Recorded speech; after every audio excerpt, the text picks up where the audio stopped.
Hello friends, welcome back to the next section of this course. This section is about one opening case study of this course. Interesting small piece of case study. This is based on the real events. Although the names and the company details are changed in this case study for the privacy reason, the idea is for the education purpose. So this case study is titled by me as a small retail chain to a big hitter. So this case study is about a sporting goods importing company that was not an importer, how it became the importer, how the idea emerged and matured into a big import hitting business.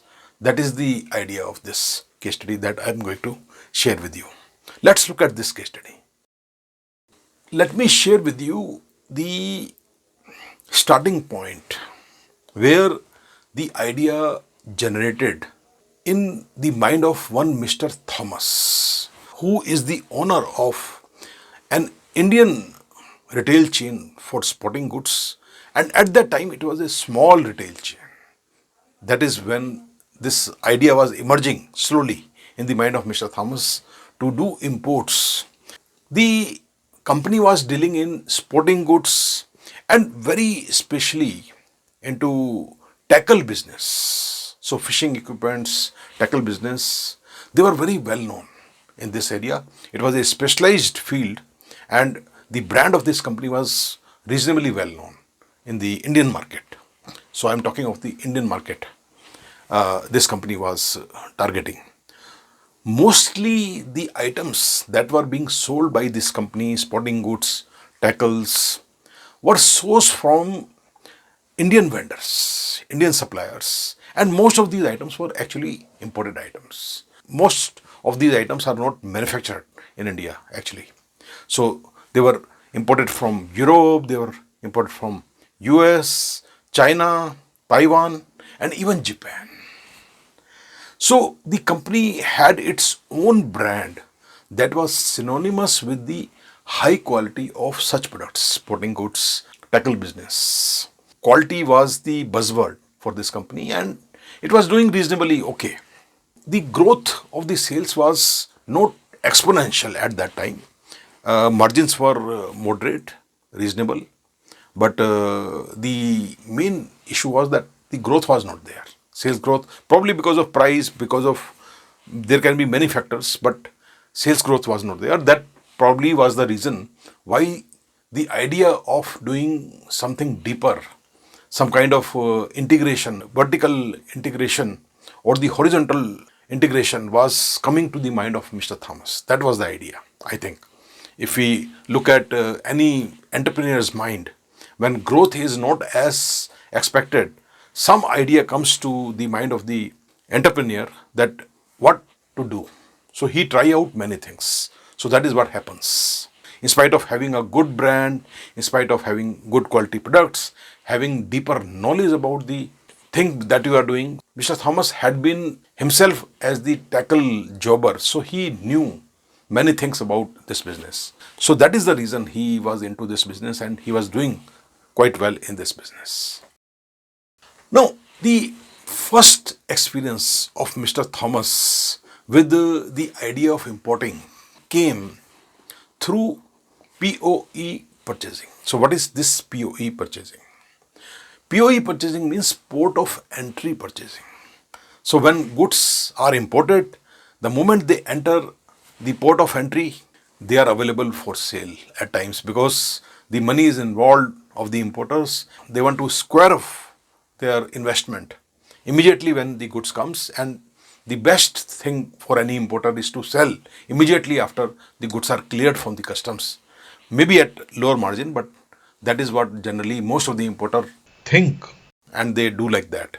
So there is a, at least in Indian market, there is lot of activities in the POE purchasing, port of entry purchasing. The moment goods reaches, people buy containers or the less than container loads. So this is very common. The goods, as soon as they are imported and cleared at the Indian customs, were being handed over to Thomas Company in this POE purchasing, and Mr. Thomas found that he was able to get better price for the goods. He already knew the brands, he knew the quality, so it was not difficult for him. There was not a real value that was being provided by the Indian vendors who were probably buying from the importers and then selling to Thomas earlier. So in the POE purchasing, the idea of the costing that came, and that was very transparent actually in POE purchasing, was the CIF cost, that is the cost, insurance and freight.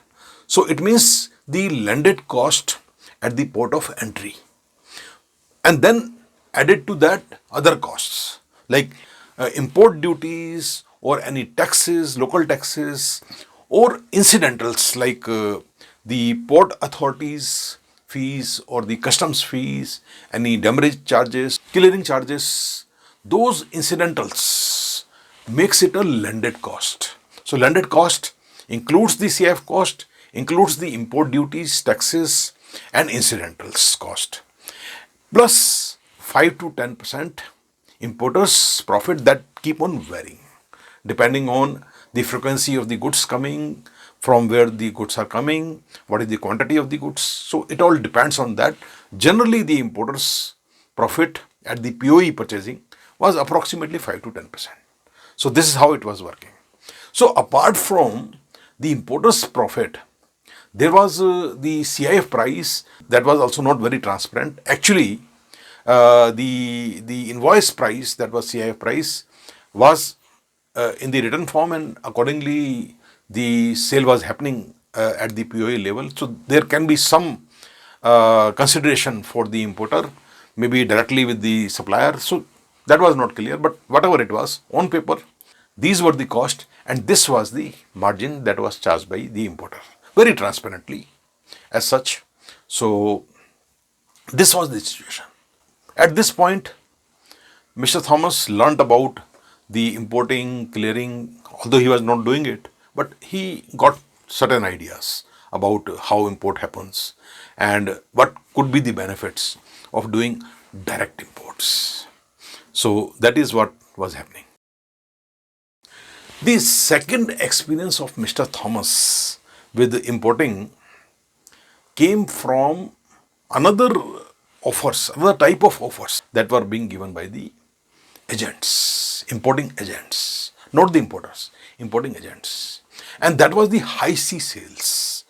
So in the high sea sales, the process was that Mr. Thomas was placing orders to an agent. He was the Indian agent or the overseas agent. He was representing some of the companies, large sporting goods manufacturers abroad.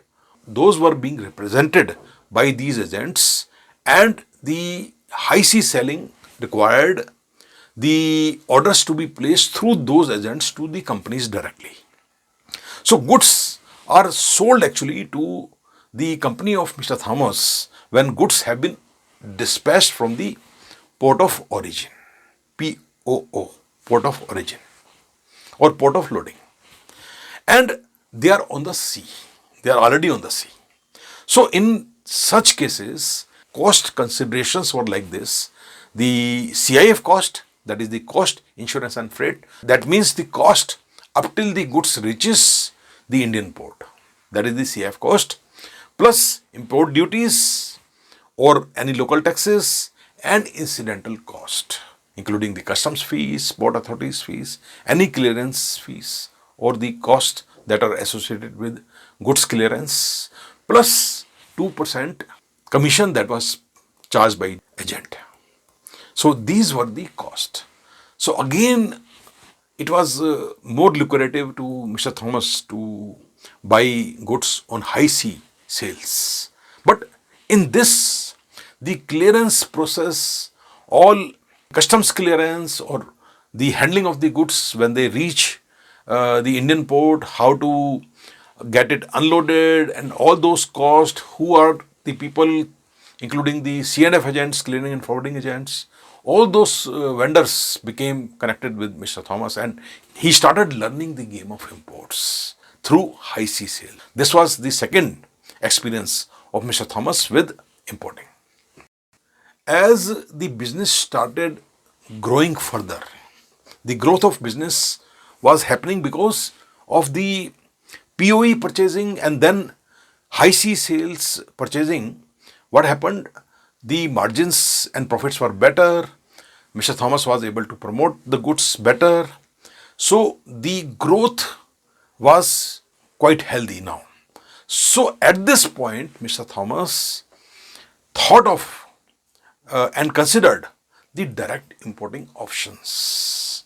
So, what were the advantages of direct importing options? That might not have been clear to Mr. Thomas, but he realized that he will have a better grip with the manufacturers. He will be able to get the goods manufactured according to the needs and the uses for the Indian market. He could probably get some modifications done in the goods or in the labels or in the packing. So he thought of various possibilities of the benefits of direct importing, and those things were already coming to the mind of Mr. Thomas, including some leverage on the actual cost, landed cost, or the purchase cost. So that is the point when the growth was happening. He had better purchasing power. He was able to buy goods in more quantities. So that was the point when Mr. Thomas rightly thought of and considered of direct importing. So that is what took him to the first hand experience with direct importing. Direct import required someone who had the prior knowledge and who could work as the guide for the company of Mr. Thomas. So he had met one import agent at the China trade show. So this import agent, he had already met a couple of times and he was talking to him and he was having good rapport with this person. So he involved this import agent to start his direct importing activities.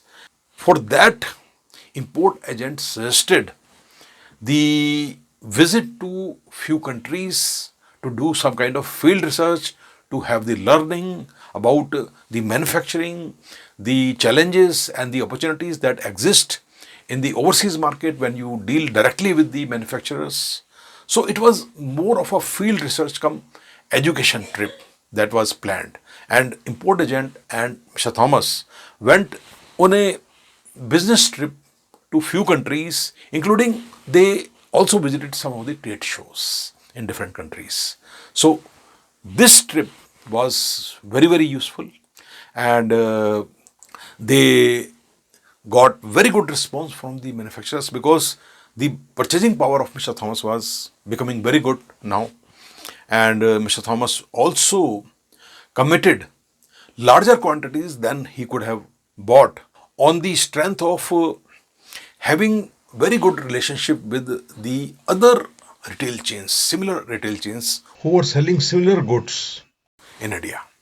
So he had already talked to them and shared his idea of importing at better prices, and many of the people who were member of the association of this industry, they were interested to join hands with Mr. Thomas and be partner in the import business by importing the goods in a pooled manner.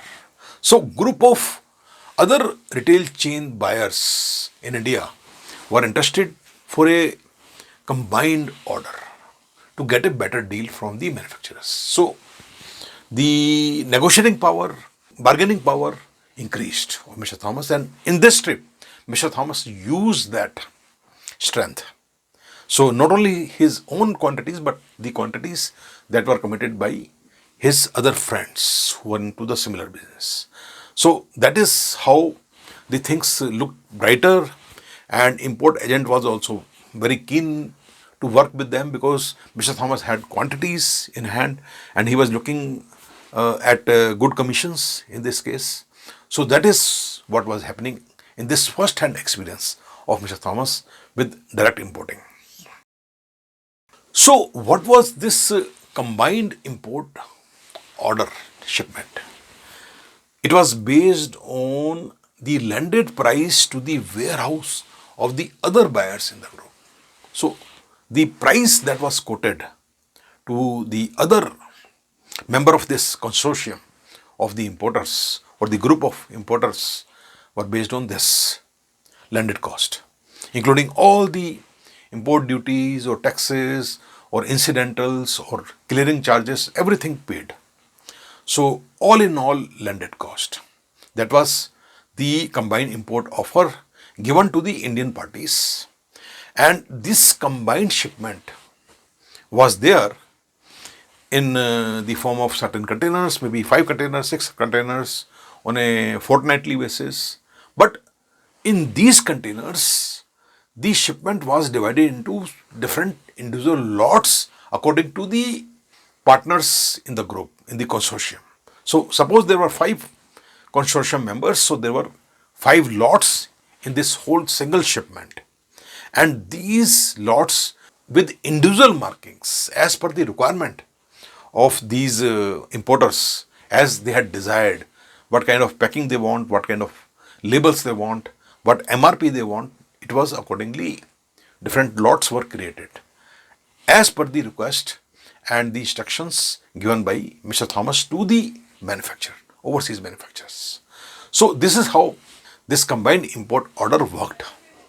The cost quoted to retailers included the cost delivered to the warehouse of the individual retailers plus import duties, taxes, local taxes, and customs and clearing fees, including the port charges, port handling charges, C&F agent charges, clearing house agent charges. All those charges were part of it, and the cost of moving the goods from the port of entry to the warehouse of the retailers, as well as to the factory of the Mr. Thomas itself or the warehouse of Mr. Thomas.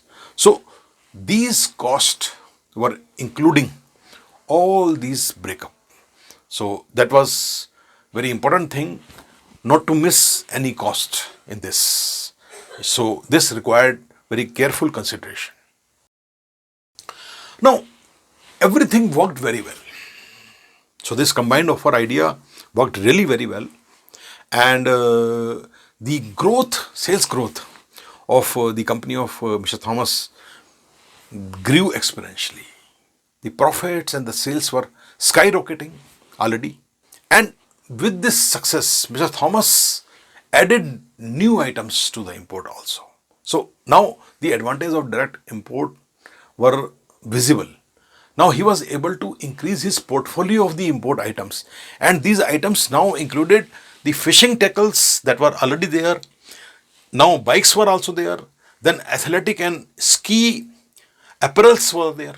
So this apparel business was started again with his own brand, and downhill ski and cross country equipment were also added, and other new sporting goods accessories were included. So a very good range of import items could be now seen in the portfolio, import portfolio of Mr. Thomas. At this point, Mr. Thomas was regularly visiting to the trade shows in Germany, in China, and in Taiwan. So these were the countries, these were the trade shows where he was able to see new items being introduced in the market, new brands that were becoming trending, and the things that were selling well in other countries and had a lot of potential of sale in India. So all these things came with direct importing to the notice of Mr. Thomas.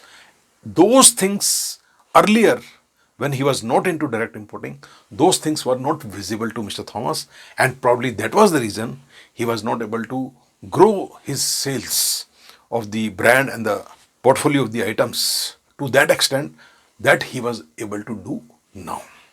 And his vendors now were there based on his contacts in the trade shows, and starting with the smaller quantities to start with, maybe trial orders, and then finding the suppliers and the goods of good quality and selling better in Indian market. Now he had vendors from Japan, from South Korea, from Italy, from China and Taiwan. So all this was the result of the direct importing, and at this point, now Mr. Thomas was full scale into import business, a very successful import business that was supporting his strong sales growth, more profits for the brand, and great reputation in the Indian market. So that was happening with Mr. Thomas at this stage.